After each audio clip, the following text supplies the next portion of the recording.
오늘 말씀의 제목을 한번 따라해 보시겠습니다. 생명을 주는 사랑.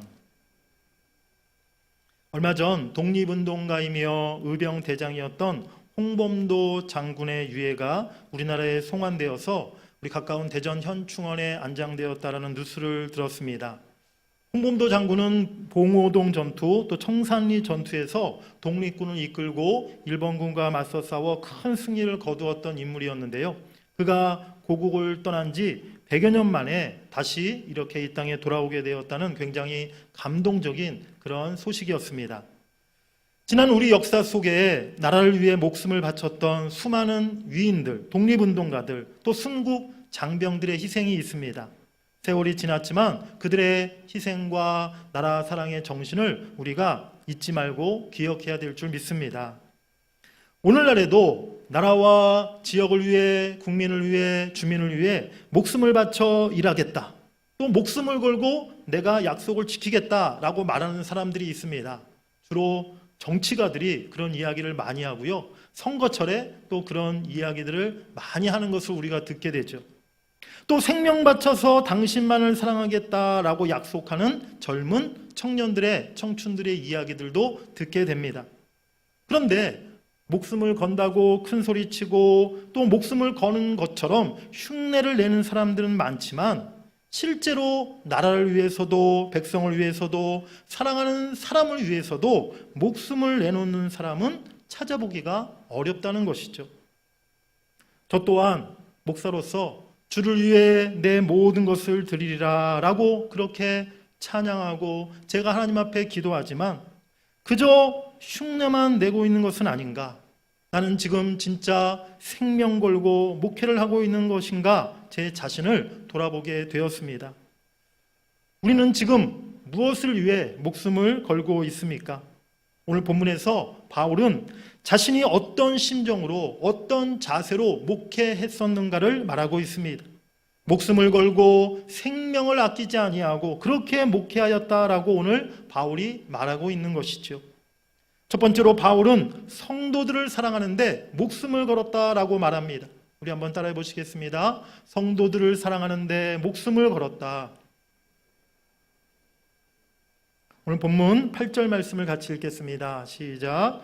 우리가 이같이 너희를 사모하여 하나님의 복음뿐 아니라 우리의 목숨까지도 너희에게 주기를 기뻐함은 너희가 우리의 사랑하는 자 됨이라. 아멘.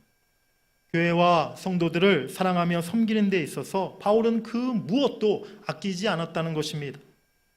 목회자의 사명, 책임이 무엇입니까?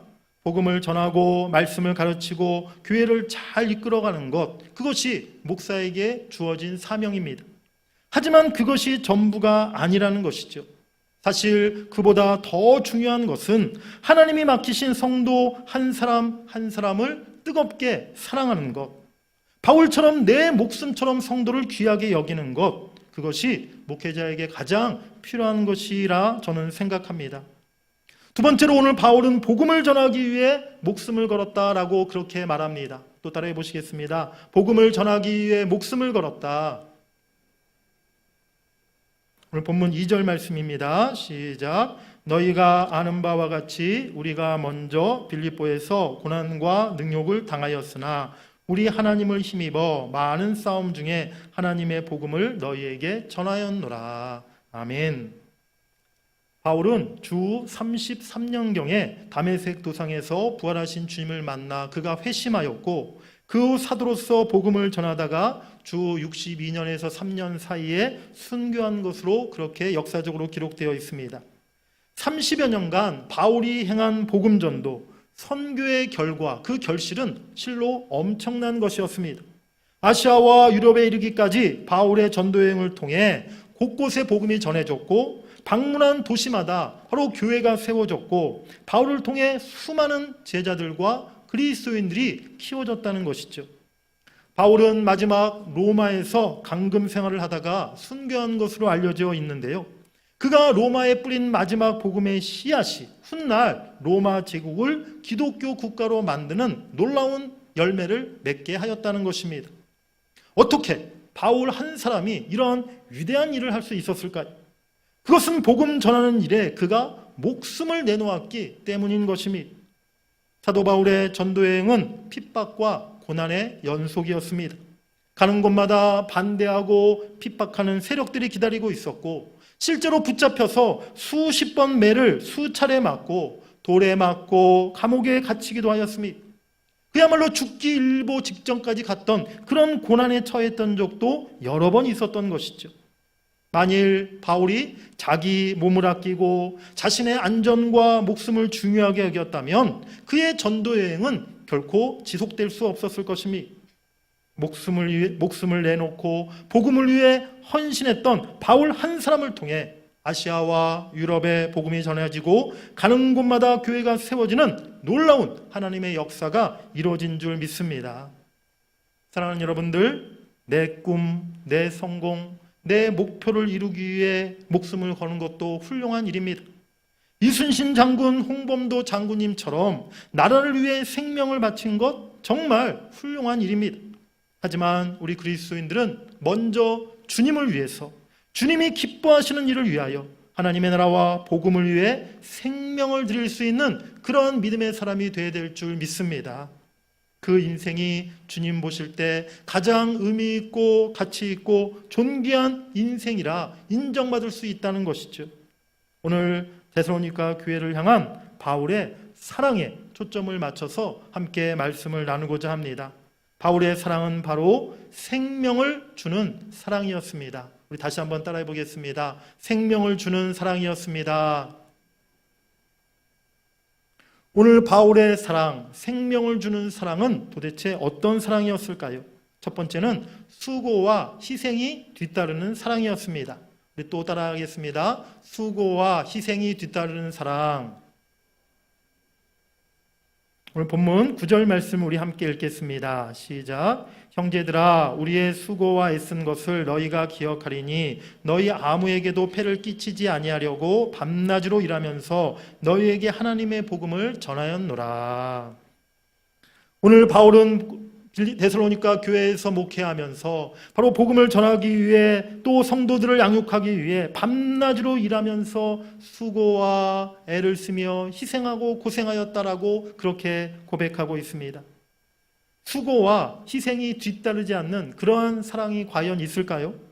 사랑은 하는데 사랑하는 그 사람을 위해서 무엇을 하는 게 다 힘들게만 여겨지고 귀찮게 생각되고 내가 손해보고 희생하는 일은 절대 하고 싶지 않고 과연 그 사람을 진정 사랑하는 것일까요? 예전에 어떤 교회 자매가 저한테 그런 얘기를 하더라고요. 목사님, 요즘에 젊은 청년들이, 여자 자매들이요, 세상에서 이렇게 남자를 만날 때 요즘엔 나쁜 남자를 이렇게 좋아한대요. 나쁜 남자 만나는 게 요즘 유행이래요. 나쁜 남자가 왠지 좀 더 멋있고 뭔가 끌리는 매력이 있다는 거예요. 그래서 제가 정색을 하고 이야기했습니다. 연애할 때부터 상대방을, 특별히 자매를 존중하거나 배려하거나 또 그를 위해서 희생하는 모습이 없는 남자 절대 만나면 안 된다. 평생 그 남자 때문에 후회하게 된다. 너 혹시 그런 지금 형제 만나고 있다면 당장 헤어져라. 제가 그렇게 이야기한 적이 있는데요. 그렇죠. 연애할 때도 그 상대방을 배려하고 그를 위해 뭔가 내가 희생하고 수고하는 것을 마다하는 그런 사람, 결코 좋은 사람이라 또 좋은 배우자감이라 말할 수가 없는 것입니다. 창세기에 보면 야곱과 라헬의 러브 스토리, 사랑 이야기가 기록되어 있어요. 야곱이 외삼촌 라반의 집에서 7년을 종처럼 아무 대가도 없이 일했습니다. 왜 그랬습니까? 사랑하는 라헬을 아내로 삼기 위해서 그가 7년 동안을 일했다는 거예요. 우리 창세기 29장 20절 말씀을 읽어보겠습니다. 시작. 7년 동안 라반을 섬겼으나 그를 사랑하는 까닭에 7년을 며칠같이 여겼더라. 아멘. 야곱이 너무나 라헬을 사랑하는 마음이 있었기에 라헬을 아내로 얻으려고 7년 동안이라는 긴 시간을 그가 아무 대가 없이 그 삼촌 라반의 집에서 종처럼 일했다는 거예요. 7년이라는 시간이 짧은 시간입니까? 저는 군대 생활을 30개월, 2년 반 동안 했었는데요. 2년 반이 정말 길더라고요. 그야말로 성경에 나오는 말씀처럼 하루가 1000년처럼, 특별히 이제 제대가 몇 달 안 남았을 때는요, 하루가 진짜 1000년처럼 느껴지더라고요. 저는 2년 반이라는 시간이 그렇게 긴 줄은 정말 몰랐습니다. 2년 반이라는 시간도 그렇게 긴데 7년이라는 시간이 한참 야곱의 젊을 때 청춘의 그 시간이었는데요. 그 시간이 얼마나 길게 느껴졌겠습니까? 그런데 야곱은 그 시간을요, 며칠처럼 느꼈다는 거예요. 라헬을 너무나 사랑했기에 그 시간이 길게 느껴지지 않고 그 시간이 그에게 고생으로 여겨지지 않았다는 것입니다. 그런데 7년 후에 외삼촌 라반은요, 야곱에게 언니 레아를 먼저 시집 보냅니다. 그리고 또 야곱을 7년 더 머슴살이를 시켰죠. 여러분, 야곱이 어떤 사람입니까? 얼마나 야곱이 계산적이고 머리가 잘 돌아가는 그런 사람이었습니까? 그럼 야곱이 왜 바보같이 14년이라는 세월을 머슴살이 했을까요? 그것은 다름 아니라 라헬을 그만큼 지극히 사랑했기 때문이었습니다. 사랑하는 라헬을 아내로 맡기 위해서 수고하고 고생하는 일이 오히려 야곱에게 기쁨이 되었다는 것이죠. 제가 저희 아내를 만나서 이제 교제할 때, 결혼하기 전에 연애 시절에, 그때 당시 저도 이제 직장 생활 하던 때였고 저희 아내도 이제 직장 생활 하던 때였는데, 저는 이제 서울 시내 한복판에서 회사를 다녔고 저희 아내는 서울 제일 끝에 강북 지역에서 이제 직장 생활을 했었는데요. 저희 아내가 이제 퇴근하고 나서 뭐 시내로 나오는 경우도 가끔 있었지만 거의 대부분은 제가 퇴근하고 나서 저희 아내 있는 곳으로 가는 경우가 많았어요. 뭐 퇴근을 일찍 해도 6시, 7시가 넘어서는데 저녁 식사도 거른 채 이제 뭐 자가용도 없었기 때문에 그때는 뭐 그냥 버스, 지하철을 타고 그렇게 아내 있는 곳까지 가는 거죠. 한참을 가서 아내를 어렵게 만나서 뭐 잠깐 길어야만 한 2시간 남짓 아내와 만나서 시간을 보내다가 또 아내를 집까지 이렇게 데려다주고, 그리고 나서 이제 저희 집으로 다시 돌아오게 되면 뭐 밤이 막 10시, 11시 대부분 넘을 때가 그렇게 많았어요. 몸은 얼마나 피곤하고 지칩니까? 하루 종일 직장에서 일하고 저녁도 제대로 먹지 못하고 그렇게 또 아내 만나서 아내 집까지 데려다주고 집에 돌아오면요, 육신은 몸은 너무나 피곤한 거예요. 그런데 그 다음날 저도 모르게 또 전화해서 또 오늘 저녁에 또 제가 가겠습니다. 만나러 가겠습니다. 그리고 또 발걸음이 그쪽으로, 아내가 일하는 그곳으로 제 발걸음이 향하고 있더라는 것이죠. 사랑의 힘이 이렇게 위대하다는 것입니다.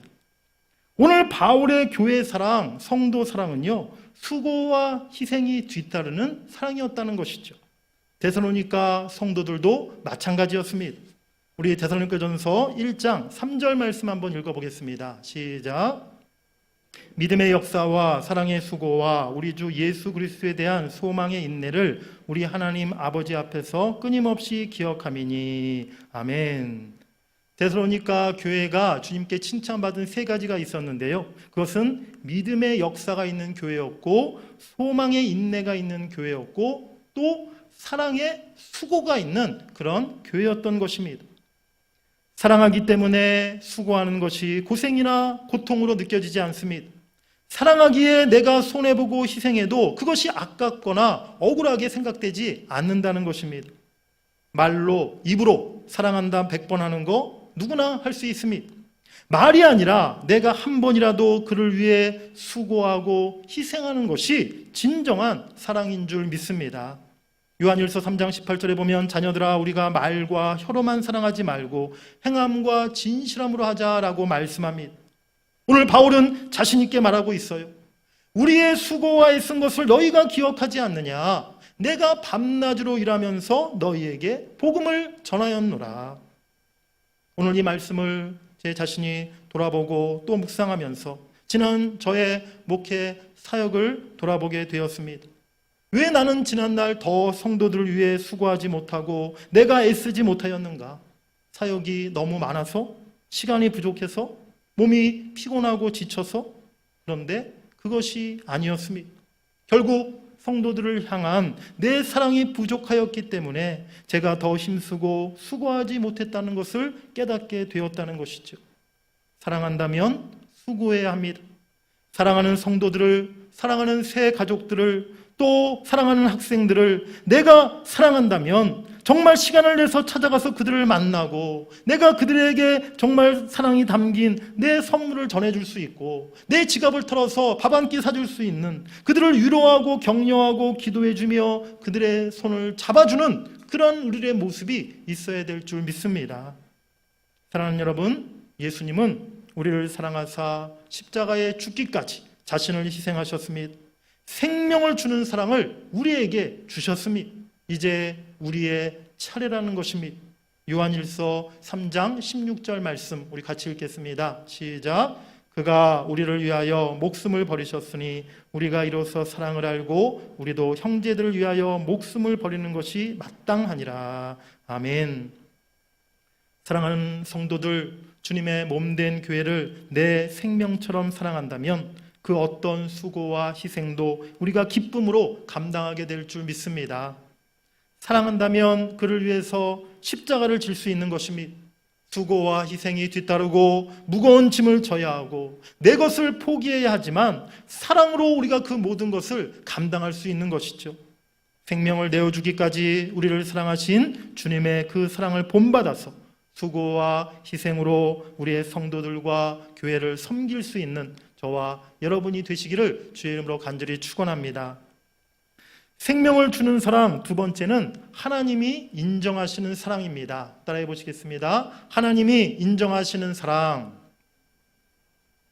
오늘 본문 10절 말씀을 읽습니다. 시작. 우리가 너희 믿는 자들을 향하여 어떻게 거룩하고 옳고 흠없이 행하였는지에 대하여 너희가 증인이요 하나님도 그러하시도다. 아멘. 너희가 증인이요 하나님도 그러하시도다. 구약 율법에는요, 내 자신의 어떠한 진실을 확증하기 위해서는 반드시 두세 명의 증인이 있어야 했습니다. 오늘 본문에서 바울은 자신의 목회 사역이 어떠했는지, 그리고 내가 성도들에 대해 그동안 어떻게 행하였는지, 내가 정말 어떠한 사도였는지를 확증하기 위한 증인으로서 데살로니가 성도들과 하나님을 부르고 있는 것입니다. 바로 내 사랑을, 내 지난날의 사역을 성도들과 하나님께서 증언해 주실 것이다 라고 그렇게 말하고 있는 것이죠. 우리나라 남편들이 가지고 있는 문제 중에 하나가요, 자신 스스로가 꽤 괜찮은 남편으로 여기고 있다는 점입니다. 저도 좀 그런 점이 많았는데요, 제가 예전에 저희 아내에게 그렇게 얘기했어요. 여보, 내 자신을 생각해 보면 내가 그래도 많은 세상의 그 남편들 중에 그래도 좀 괜찮은 남편에 속하지 않을까? 그러면서 제가 말하기를 점수를 매긴다면 그래도 나는 최소한 80점 이상 아니면 한 90점 가까이 될 것 같은데, 그래서 등급으로 따지면 1등급까지는 아니더라도 2등급 정도에 해당하는 그래도 괜찮은 남편 아닌가요? 라고 제가 저희 아내에게 이렇게 얘기를 했어요. 저희 아내가 제 말을 듣더니 한참 동안 아무 대답을 안 하더라고요. 그리고 한참 지나서 1등급은커녕 90점은커녕 50점만 참 되어도 참 좋겠네요. 그렇게 얘기를 하더라고요. 우리 남편들이 좀 반성해야 될 문제입니다. 우리가 스스로 나는 괜찮은 남편이다, 나는 참 아내에게 인정받고 있는 남편이다 라고 생각하지만 대부분 착각일 때가 많다는 거예요. 아내들은 전혀 그렇게 생각하고 있지를 않더라는 것이죠. 사랑하는 여러분들, 나는 참 사랑 많은 사람이다, 나는 항상 주위 사람들에게 또 성도들에게 사랑을 늘 베푸는 사람이다. 그런데 혹시 그 생각이 그저 내 기준에 의한 나 혼자만의 생각은 아닌가? 우리가 한번 생각해 볼 필요가 있습니다. 내가 다른 집사님에 비해서, 다른 성도들에 비해서, 내가 다른 목사님과 나를 비교해 보면 그래도 나 정도면 사랑이 많은 편에 속하는 것이 아닌가? 괜찮은 편이 아닌가? 우리가 그렇게 생각하고 있지는 않습니까? 그런데 우리가 알아야 할 것은 하나님이 우리에게 원하시는 사랑의 기준이 우리의 생각보다 훨씬 더 크다는 사실입니다. 내 이웃을 내 몸과 같이 사랑하라, 내 원수까지도 사랑하라, 생명을 주기까지 사랑하라 라고 주님은 우리에게 말씀하시는 줄 믿습니다. 사무엘하 23장에 보면 다윗의 충성스러운 용사들에 대한 이야기가 나옵니다. 사울의 뒤를 이어 이스라엘 왕이 된 다윗은 사울 왕 때 블레셋에게 빼앗겼던 영토를 다시 되찾기 위해 영토 회복 전쟁을 시작합니다. 그런데 가장 먼저 향한 곳이 베들레헴이었어요. 베들레헴은 다름 아닌 다윗의 고향이었습니다. 다윗은 자기 고향 땅 베들레헴을 가장 먼저 블레셋의 손에서 되찾기를 원했던 것입니다. 다윗의 군대는 이제 베들레헴 맞은편 산성에 위치하고 블레셋 군대는 그 베들레헴 성에 요새를 차리고 있었습니다. 그때는 한참 무더운 여름철이었어요. 급박한 상황 속에서 다윗은 목이 타는 갈증을 느낍니다. 근데 다윗의 머릿속에 문득 떠오르는 것이 있었어요. 그 고향 땅 베들레헴 성문 곁에 있는 우물이었습니다. 어릴 때 늘 길어 마시던 그 우물이 생각났던 것이, 어린 시절 먹고 마시며 자랐던 시원한 우물물이 갑자기 먹고 싶다는 생각이 다윗의 마음속에 떠올랐습니다. 그래서 자신도 모르게 저 베들레헴 성문 곁에 있는 우물물을 누가 내게 마시게 할까라고 조용히 혼잣말로 그렇게 다윗이 이야기한 거예요. 그런데 곁에서 다윗의 말을 듣고 있었던 3명의 용사가 그 말을 듣자마자 목숨을 걸고 적진 속으로, 그 블레셋이 진을 차리고 있는 베들레헴 성 한복판으로 그들이 뛰어들어갔습니다. 그리고는 그 베들레헴 성문 곁 우물물을 길어가지고 와서 다윗에게 그것을 드렸다는 것이죠. 다윗의 마음의 소원을 들어주고자 이 3 용사는 자신들의 목숨을 걸었던 것입니다. 다윗은 그들이 떠온 물을 도저히 마실 수가 없었어요. 다윗은 그 물을 하나님께 부어드려 제사를 드리고 하나님께 서약합니다. 이 물은 목숨을 걸고 갔던 군사들의 피가 아닙니까? 내가 다시는 이런 말을 하지 않겠습니다. 여러분, 오늘 이 3 용사들이 참 무모하고 어리석다 그렇게 생각되십니까? 그 우물물이 대체 뭐라고 거기에 생명을 걸었나? 그런데 이 3 용사는요, 오직 하나님이 기름 부어 세우신 다윗왕에 대한 사랑과 충성심으로 이런 행동을 했던 것입니다. 그야말로 목숨을 바쳐 그들이 충성했던 것이죠. 다윗에 대한 이 사람들의 그 순수한 충성심과 그들의 헌신을 그 누가 의심하거나 또 비난할 수 있겠습니까? 이 사람들을 누가 모함한다 할지라도 다윗은 자신 있게 말할 것입니다. 아니다, 이 3 사람의 충성심은 내가 보증한다, 내가 증인이다, 그들은 내가 가장 믿을 수 있는 충신들이다 라고 그렇게 다윗이 이야기할 것입니다. 오늘 우리도 이렇게 하나님께서 보증하시고 하나님께서 인정하시는 그런 충성된 일꾼 되기를 간절히 소망합니다. 우리 본문 4절 말씀을 한번 읽어보겠습니다. 4절 말씀 시작. 우리가 이와 같이 말함은 사람을 기쁘게 하려 함이요 오직 우리 마음을 감찰하시는 하나님을 기쁘시게 하려 함이라. 아멘. 바울은 자신을 복음 전하는 사도로 부르시고 사명 맡기신 분은 하나님이시기에 내가 사람을 기쁘게 하는 것이 아니라 오직 하나님을 기쁘시게 하려고 너에게 말씀을 전하고 가르친다라고 말합니다. 갈라디아서 1장 10절에도 갈라디아 교회 성도들에게도 동일한 말씀을 하고 있어요. 이제 내가 사람들에게 좋게 하랴 하나님께 좋게 하랴 사람들에게 기쁨을 구하랴 내가 지금까지 사람들의 기쁨을 구하였다면 그리스도의 종이 아니니라. 저도 마찬가지입니다. 하나님께서 저를 목사로 부르시고 그 중에 특별히 우리 대전 동문교회 담임 목사로 세우셔서 복음을 전하고 말씀을 가르치게 하신 줄로 믿습니다. 그런데 제가 설교를 이렇게 준비하고 설교를 할 때마다 고민이 생길 때가 많아요. 우리 주일 예배에 특별히 나오시는 우리 성도님들 한 분 한 분 얼마나 귀합니까? 요즘에 특별히 코로나 이 상황 속에서 참 우리가 교회에 이렇게 직접 나와 예배한다는 것이 굉장히 마음에 걸리고 주저되는 그런 경우들이 많은데, 그래도 예배를 사모하고 또 하나님의 은혜를 간절히 갈망하면서 주일마다 그렇게 먼 곳에서부터 교회에 오셔서 이렇게 예배 드리시는, 또 온라인으로도 가정에서 사실은 시간을 정해서 예배한다는 것이 쉽지 않은데 그렇게 시간을 꼭 지켜며 가정에서 예배하시는 우리 성도님들 한 분 한 분을 생각할 때마다 참 우리 성도님들이 귀하고 감사하다 그런 마음이 절로 든다는 것이죠. 일주일 동안 세상에서 힘들게 살다가 상한 마음, 지친 마음 가지고 예배 자리에 나오는 성도님도 있는 것을 제가 잘 알고 있습니다. 그런 우리 성도들에게 늘 따뜻한 위로와 격려와 칭찬의 그런 말씀만을 제가 드리고 싶죠. 그리고 언제나 마음 편하게 즐거운 마음으로 그렇게 예배드리고 그렇게 설교 말씀 들을 수 있도록 그렇게 제가 하고 싶은 마음이 너무나 간절합니다. 그런데 성경에는요, 위로와 칭찬과 듣기 편안한 말씀만 있는 것이 아니라는 거예요. 때로는 하나님의 엄한 경고와 책망과 훈계의 말씀도 성경에는 기록되어 있습니다. 복음을 선포함에 있어서 십자가를 빼놓고 어떻게 설교할 수 있겠습니까? 회개를 말하지 않고 어떻게 죄사함과 구원만을 이야기할 수 있겠습니까? 십자가 고난과 죽음을 말하지 않고 부활의 영광만을 설교할 수 있겠습니까? 그럴 때마다 제가 참 마음이 힘들 때가 많습니다. 요즘에 목사님들 이렇게 얘기하신 걸 들어보면요, 이런 말씀들을 하세요.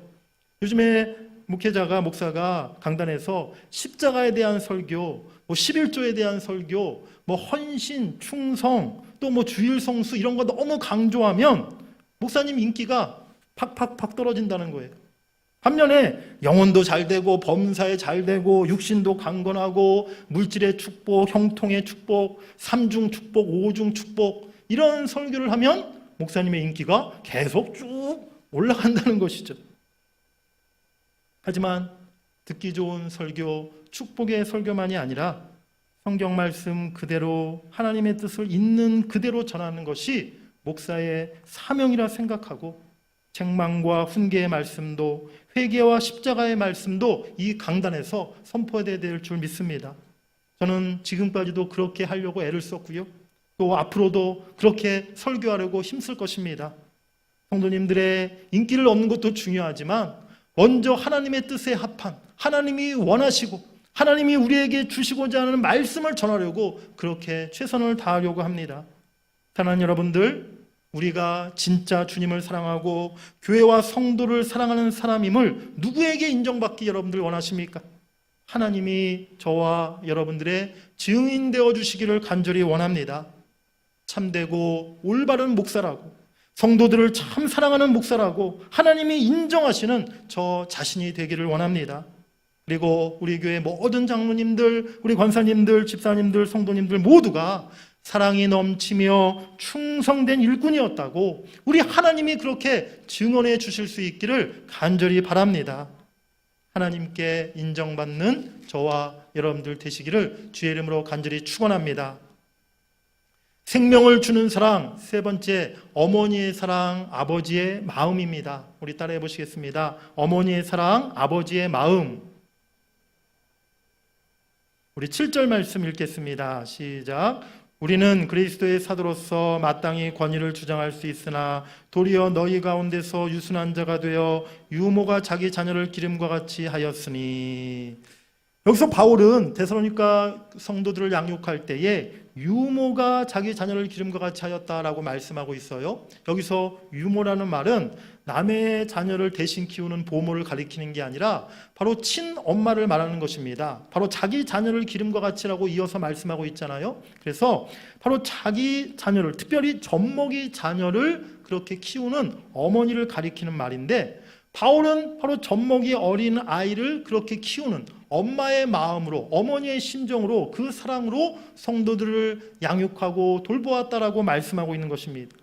11절 말씀도 이어서 읽겠습니다. 11절 시작. 너희도 아는 바와 같이 우리가 너희 각 사람에게 아버지가 자기 자녀에게 하듯 권면하고 위로하고 경계하노니. 아멘. 또한 바울은 아버지가 그 자녀들을 권면하고 위로하고 경계하는 것, 그 아버지의 사랑, 아버지의 마음으로 성도들을 권면하고 가르쳤다라고 말씀하고 있어요. 인간 세상 모든 사랑 중에서 하나님의 사랑, 하나님의 그 아가페 사랑을 가장 닮은 것이 바로 어머니의 사랑 아닙니까?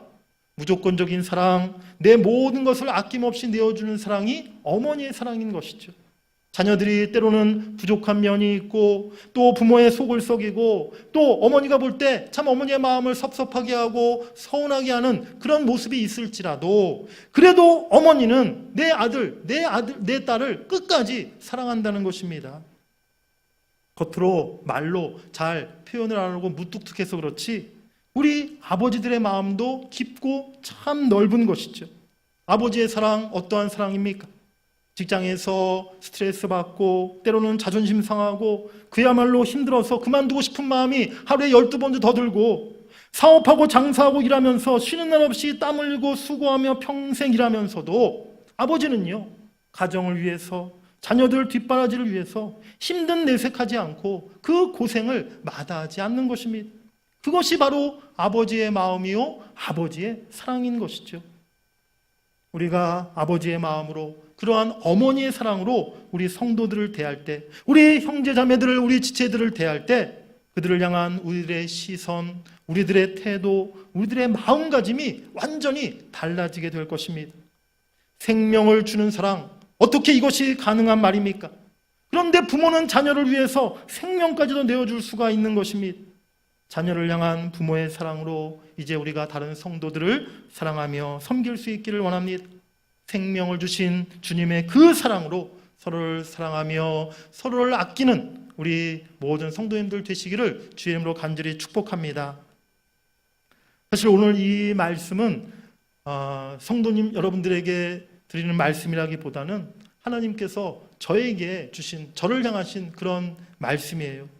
제가 이 말씀을 준비하면서 정말 하나님께서 저에게 말씀하시는, 저에게 주시는 그런 말씀임을 제가 깊이 절실히 그렇게 깨닫게 되었습니다.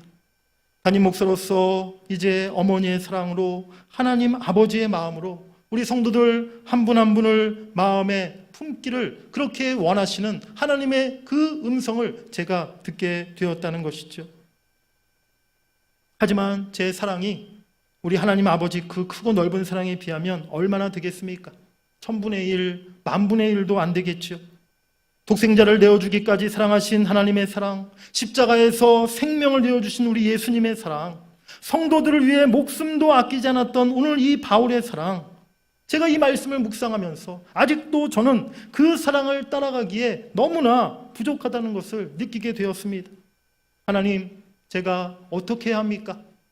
정말 성도들을 그렇게 생명 다해 사랑하는 것이 저의 사명인데 하나님, 여전히 저는 부족합니다. 하나님, 제가 어떻게 해야 됩니까? 하나님이 저에게 말씀으로 또 성령의 감동으로 이렇게 저에게 들려주셨어요. 네가 나의 마음으로 성도들을 사랑으로 품기 원하느냐? 그러면 먼저 십자가를 지거라. 십자가 안에 다 들어있다. 성도들을 위해 네가 먼저 기도의 십자가를 져라. 성도를 사랑하고 그 영혼을 사랑하는 마음으로 기도의 십자가를 지라고 하나님이 저에게 말씀해 주셨습니다. 하나님, 제가 순종하겠습니다. 기도의 십자가를 지겠습니다. 아버지의 마음으로 그렇게 우리 성도들을 위해 기도하겠습니다. 하나님, 저에게 하나님 아버지의 마음을, 우리 하나님의 사랑을, 성도들을 향한 그 놀라운 사랑을 저에게도 부어 주시옵소서. 그렇게 하나님 앞에 간절히 기도하였습니다.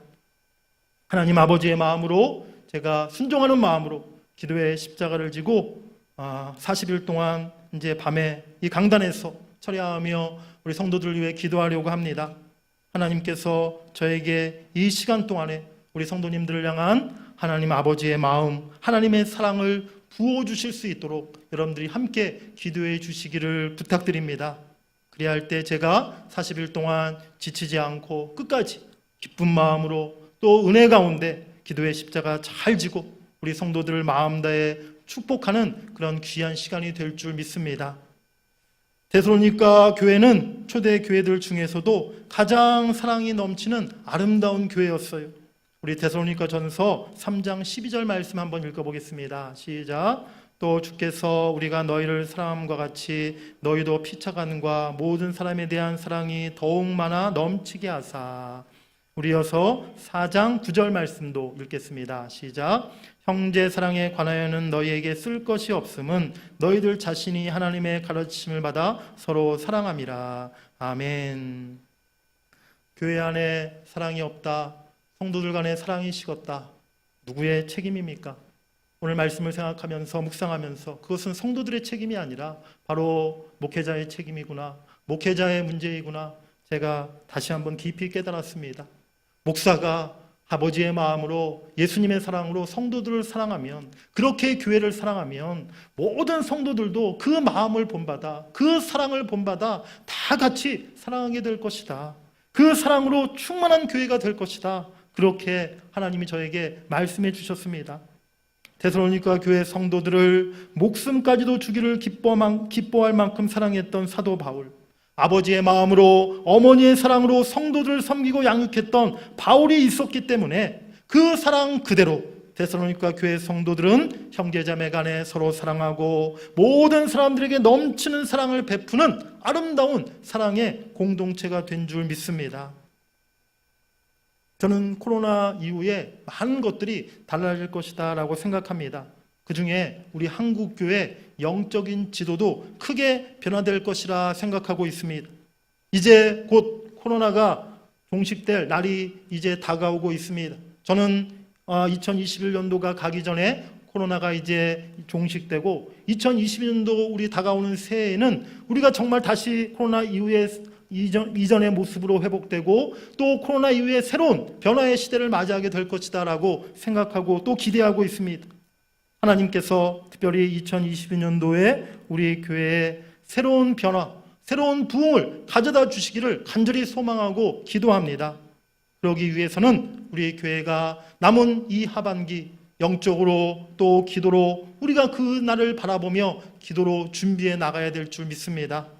하나님이 이제 어떤 교회에 코로나 이후에 새로운 영혼들을 보내주시고 어떤 교회를 통해 한국교회를 다시 새롭게 하시고 부흥하실 것이라 여러분들 생각하십니까?